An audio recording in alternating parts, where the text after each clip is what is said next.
ધોળકામાં તાલુકાના કોઠ વેગવા રોડ ઉપર ડમ્પર ચાલકોનો બેફામ આતંક। ધોળકા તાલુકાના કોઠ વેગવા રોડ ઉપરથી એક ચિંતાજનક અહેવાલ સામે આવી રહ્યો છે। અહીં ઓવરલોડ માટી ભરેલા ડમ્પરોનો એવો ધમધમાટ જોવા મળી રહ્યો છે કે જાણે કાયદાનો કોઈ ડર જ ન હોય।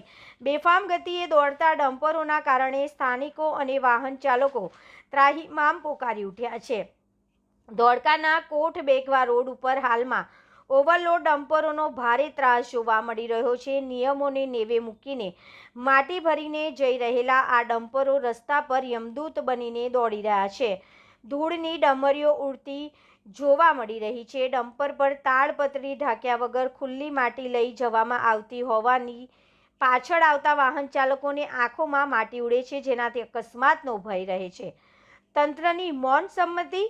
આટલી મોટી સંખ્યામાં ડમ્પરો પસાર થતા હોવા છતાં આરટીઓ કે ખાણ ખનીજ વિભાગ દ્વારા કોઈ જ તપાસ કે કાર્યવાહી કરવામાં આવતી નથી। સ્થાનિકોમાં રોષ જોવા મળી રહ્યો છે। ઓવરલોડ વાહનોના કારણે રસ્તાઓ ખરાબ થઈ રહ્યા છે અને અકસ્માતની સંભાવના વધી ગઈ છે।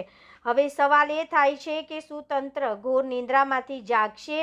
શું આ બેફામ ડમ્પરો પર લગામ કસવામાં આવશે કે પછી કોઈ મોટી ઘટનાની રાહ જોવાઈ રહી છે? રોડ પર ડમ્પરો ચાલકો બેફામ ચલાવી રહ્યા છે। આરટીઓ અને ખાણ ખનીજ વિભાગની કામગીરી સામે ઉઠ્યા સવાલ। ખુલ્લી માટી ઉડવાના કારણે નાના વાહન ચાલકોની હાલત કફોડી। શું તંત્ર કોઈ મોટી દુર્ઘટના બાદ જ જાગશે? બ્યુરો રિપોર્ટ, ભરત બેલદાર, ગુજરાત પાવર ન્યૂઝ, ધોળકા।